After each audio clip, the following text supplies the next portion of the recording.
لیکن میرے ہر دفعہ آنسو تازہ ہو جاتے ہیں کہ میں نے پڑھا نہیں، میں نے وہ جگہ دیکھی، میں نے سفر کیا، میں اس کی وحشت، میں نے ڈھونڈا قبر کو مبارک کو، میں نے ڈھونڈا قبر کو مبارک کو، میں نے ڈھونڈا قبر کو مبارک کو، میں نے ڈھونڈا قبر کو مبارک کو، میں نے ڈھونڈا قبر کو مبارک کو، میں نے ڈھونڈا قبر کو مبارک کو، میں نے ڈھونڈا قبر کو مبارک کو، میں نے ڈھونڈا قبر کو مبارک کو، میں نے ڈھونڈا قبر کو مبارک کو، میں نے ڈھونڈا قبر کو مبارک کو، میں نے ڈھونڈا قبر کو مبارک کو، میں نے ڈھونڈا قبر کو مبارک کو، میں نے ڈھونڈا قبر کو مبارک کو، میں نے ڈھونڈا قبر کو مبارک کو، میں نے ڈھونڈا قبر کو مبارک کو، میں نے ڈھونڈا قبر کو مبارک کو، میں نے ڈھونڈا قبر کو مبارک کو۔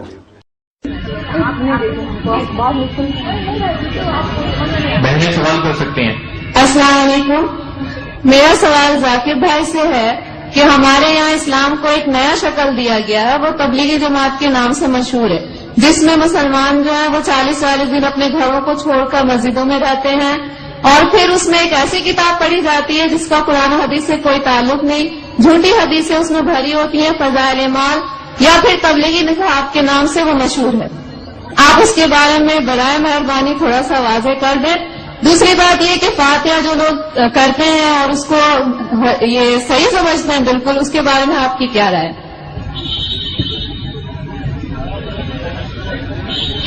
حالانکہ ایسے سوال کا جواب میں اکثر دیتا نہیں ہوں، کیونکہ میرا فن جو ہے وہ اسلام اور دیگر مذاہب، کیونکہ آخری سوال اور خواتین کی طرف سے ہے، لوگ یہ نہیں کہنا چاہتے خواتین کے سوالات کا جواب میں نہیں دے رہا ہوں۔ میں نے سوال پوچھا کہ تبلیغ جماعت جو ہے ایک جماعت ہے ہمارے مسلمانوں میں، ہندوستان میں خصوصاً، وہ تبلیغ نصاب پڑھتی ہے جس کے اندر حدیث مکسچر ہے۔ اب بالکل صحیح فرماتی ہے کہ تبلیغ نصاب یا فضائل اعمال جسے کہتے ہیں، اس کے اندر وہ کتاب ہے جو مولانا زکریا صاحب نے لکھی تھی، اس کے اندر مکسچر ہے، صحیح حدیث بھی ہے، ضعیف بھی ہے، موضوع بھی ہے، قانونی قصہ بھی ہے، تو اسے سارے حدیث کو ماننا اور سارے حدیث پہ عمل کرنا صحیح نہیں۔ ہمیں عمل کرنا چاہیے صحیح حدیث پہ، صحیح حدیث ہماری حجت ہے۔ ان کے لیے اگر آپ ضعیف حدیث جاننا چاہتے ہیں یا ضعیف حدیث دوسرے حدیثوں سے مل کے صحیح ہو جاتی ہے وہ ٹھیک ہے، لیکن باقی موضوع حدیث یا ضعیف حدیث کو حجت قائم کرنا یہ اسلام کے شریعت کے حساب سے صحیح نہیں۔ ہمیں عمل کرنا چاہیے قرآن اور صحیح حدیث پہ۔ ان کے لیے اگر آپ جاننا چاہتے ہیں تو الگ بات ہے۔ تو یہ اسی لیے یہ افسوس کی بات ہے کچھ مسلمان ایسی کتابوں جیسے تبلیغ نصاب ہو اس کو قرآن سے زیادہ اہمیت دیتے ہیں، جو غلط ہے۔ ہمیں قرآن پہ عمل کرنا چاہیے اور صحیح حدیث کی کتاب جیسے میں نے کہا صحیح بخاری ہے، صحیح مسلم ہے، ان کے سارے حدیث ماشاءاللہ آپ کو محدث ہونے کی ضرورت ہی نہیں، سارے حدیث صحیح ہے۔ پھر آپ جا سکتے ہیں سنن ابو داؤد، ترمذی، ابن ماجہ، سنن نسائی، ایسے کتابیں ہیں جن سے انشاءاللہ ان میں اکثریت حدیثیں صحیح ہے، سارے نہیں تو باقی کتابوں سے، تو ان کا مطالعہ کرے تو امید ہے کہ آپ کے علم میں اضافہ اور ہوگا۔ وہ جو لوگ کمپیریٹو ریلیجن کے ہیں اور تحقیق کرنے کی وجہ سے کوئی باقی کتاب پڑھنا چاہتے ہیں تو اس میں کوئی حرج نہیں ہے۔ اور جو سوال تھا کہ 40 دن ایسا کوئی میں قرآن مجید کی کوئی آیت نہیں جانتا ہوں جس میں لکھا ہوا ہے کہ 40 دن کے لیے آپ کدھر جاؤ، یا کوئی صحیح حدیث میں نہیں جانتا ہوں اس میں لکھا ہوا ہے کہ 40 دن کے لیے آپ کام چھوڑ کے کچھ جانا چاہیے، یا گشت ہوتا ہے ہفتے میں 1 بار، مہینے میں کم از کم 2 بار، سال میں کم از کم 3 دن، زندگی میں کم از کم سال میں 40 دن، مہینے میں 3 دن، زندگی میں کم از کم 1 بار 4 مہینے۔ یہ سب چیز کچھ قرآن سے حدیث سے ثابت نہیں، قرآن سے حدیث ثابت نہیں، لیکن ہمیں ہمارے مسلمان بھائیوں سے پریم سے پیش آنا چاہیے۔ افسوس کی بات ہے کہ ہمارے مسلمان بھائیوں میں اتحاد نہیں ہے۔ اس کی وجہ ہے کہ کم علم کی وجہ سے ہمیں ان سے پیار سے پیش آنا چاہیے، حکمت سے پیش آنا چاہیے اور قرآن حدیث کی دعوت دینا چاہیے، اصلاح کرنا چاہیے ہمارے بھائیوں کی۔ یہ کہنا کہ آپ غلط ہے اور شدت کے ساتھ ان کی مخالفت نہیں کرنا چاہیے، پیار اور حکمت کے ساتھ۔ جس طریقے سے میں کہتا ہوں تالا سوائن بہنوں بہنوں کو مسلمان کے لیے کام کر سکتے ہیں، اور اس بات کی طرف جہاں پر ہم نے یکساں ہے، کیا یکساں ہے؟ قرآن ہے، صحیح حدیث ہے، یکساں ہے، اس کے اوپر عمل کرو۔ تو افسوس کی بات ہے کہ ہم حکمت کا استعمال نہیں کرتے، اسی لیے تفرق ہے۔ میں نے ایک تقریر دی تھی چنئی میں جنوری کے مہینے میں، یونٹی میں مسلم امہ، اسلام کی امت میں اتحاد، اور یہ تقریر انگریزی میں ہے جس میں نے فارمولا دیا ہے کس طریقے سے قرآن اور صحیح حدیث کے اوپر عمل کریں گے تو انشاءاللہ سارے مسلمان اتحاد میں رہیں گے، ایک ہوں گے، جیسا اللہ تعالیٰ فرماتے ہیں سورہ عمران میں سورہ نمبر 3 آیت نمبر 103 میں، واعتصموا بحبل اللہ جميعا ولا تفرقوا، آؤ ہم اللہ کی رسی کو مضبوطی سے پکڑے۔ اللہ کی رسی ہے قرآن اور صحیح حدیث، اس کو اگر ہم پڑھیں گے سمجھ کے، افسوس کی بات ہم قرآن سمجھ کے پڑھتے ہی نہیں، چند مسلمان قرآن کو سمجھتے ہیں، باقی لوگ تلاوت کرتے ہیں، رمضان میں 1 بار 2 بار 10 بار الحمدللہ تلاوت کیجئے، اچھی بات ہے، ثواب ملے گا، لیکن صرف تلاوت کرو اور اس کے اوپر عمل نہ کرو تو جنت میں جانے کی کوئی گارنٹی نہیں۔ تلاوت کرو، اگر آپ عربی نہیں جانتے تو اس کا ترجمہ پڑھو، اردو میں پڑھو، ہندی میں پڑھو، مراٹھی میں پڑھو، انگریزی میں پڑھو، جو زبان پہ آپ کو مہارت ہے اس زبان میں پڑھو، بخاری کا ترجمہ پڑھو، صحیح مسلم کا پڑھو اور عمل کرو۔ افسوس کی بات ہے کہ ہم قرآن مجید کو سمجھ کے نہیں پڑھتے، اسی لیے کوئی بھی آدمی اپنے آپ کو عالم بول کے آپ کو گھومنے لے جاتا ہے، کوئی بھی کچھ بھی کہ فتویٰ دے دیا مان لیے۔ دیکھو ذاکر نائک جو اسلام میں کہتے ہیں وہ 0 ہے، 0۔ اسی لیے میں کہتا ہوں اللہ کہتے ہیں قرآن میں سورہ عمران سورہ نمبر 3 آیت نمبر 64 میں تالا کل میں تم سوام پہنا بول، میں اگر کہوں گا تو اس کی اہمیت ہی کچھ نہیں، تو میں جو کہتا ہوں اسلام میں 0 ہے، میں ہمیشہ قرآن حدیث، قرآن صحیح حدیث۔ تو جو بھی عالم کچھ بھی آپ سے کہتا ہے اس سے پوچھئے کوئی ہاتھ بڑھانا، آپ اپنا ثبوت پیش کرو، ان کو تم صادقین اگر آپ سچے ہیں تو قرآن مجید کی آیت سورہ بقرہ کی سورہ نمبر 2 آیت نمبر 111 میں کوئی ہاتھ بڑھانا کو ان کو تم صادقین، آپ اپنا ثبوت پیش کرو اگر آپ سچے ہیں۔ اگر آپ کے ثبوت پیش کریں گے تو اسلام میں ہر مسلمان کو 40 دن جانے کا، تو میں جاؤں گا بے شک، 4 مہینے جانے کا جاؤں گا بے شک۔ آپ نے پوچھا فاتحہ صحیح ہے کہ غلط ہے، سورہ فاتحہ پڑھنا اچھی بات ہے الحمدللہ، اس میں کیا بڑی بات ہے، لیکن آپ کا مین سوال ہے کہ کھانے پہ فاتحہ پڑھنا اور کسی شخص کے نام کے اوپر ذریعہ بنا کے کرنا، قرآن مجید میں کم از کم 4 جگہ کہا گیا ہے، سورہ بقرہ میں سورہ نمبر 2 آیت نمبر 173، سورہ مائدہ سورہ نمبر 5 آیت نمبر 3، سورہ انعام سورہ نمبر 6 آیت نمبر 145 اور سورہ نحل چیپٹر نمبر 16 سورہ نمبر 16 آیت نمبر 115 میں اللہ تعالیٰ فرماتے حرمت علیکم المیتۃ والدم ولحم الخنزیر وما اہل لغیر اللہ بہ، آپ کے لیے حرام ہے سور کا گوشت، خنزیر کا گوشت، مرا ہوا گوشت، خون، اور وہ کھانا جس کے اوپر اللہ کے علاوہ کسی اور کا نام لیا گیا ہے۔ تو اگر آپ اللہ کے علاوہ کسی اور کا نام لیتے کھانے پہ، چاہے وہ محمد صلی اللہ علیہ وسلم کا بھی ہو، اگر آپ محمد صلی اللہ علیہ وسلم کا بھی نام لیتے کھانے پہ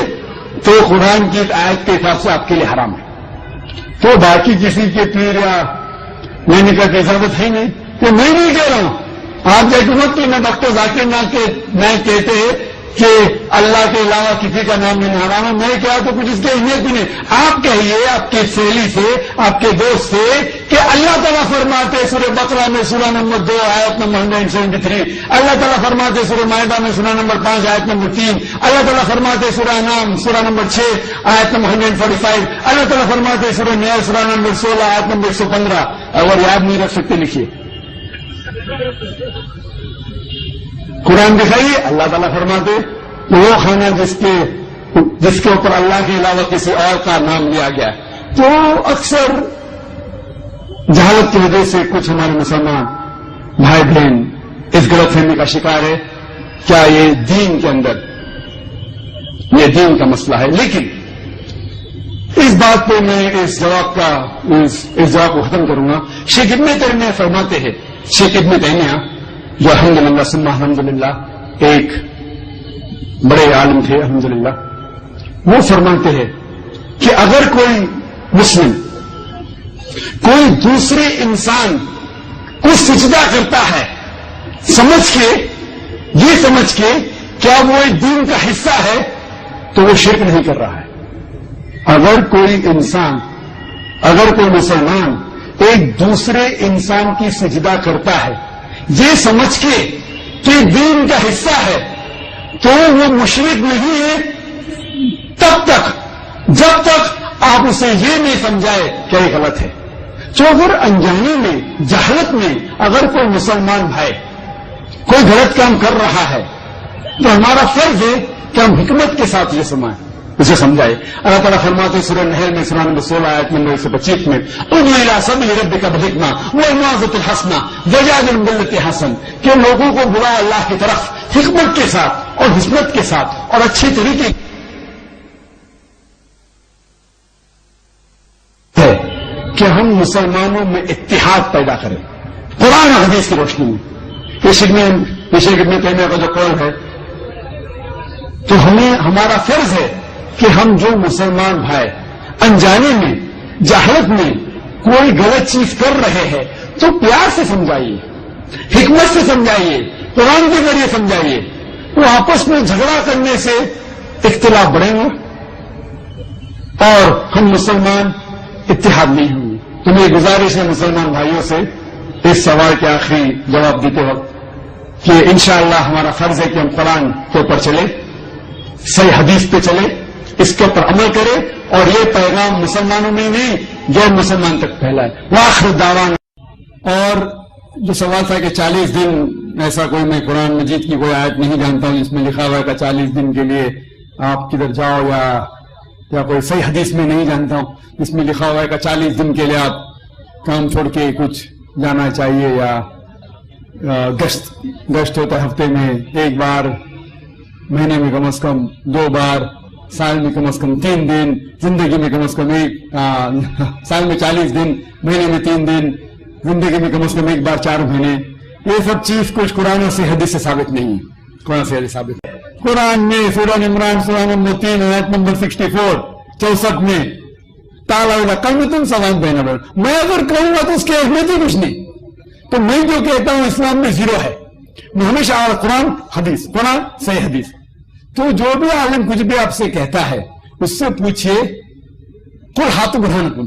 آپ اپنا ثبوت پیش کرو ان کو تم صادقین، اگر آپ سچے ہیں. کہ قرآن مجید کی آیت سورہ بقرہ کی سورہ نمبر 2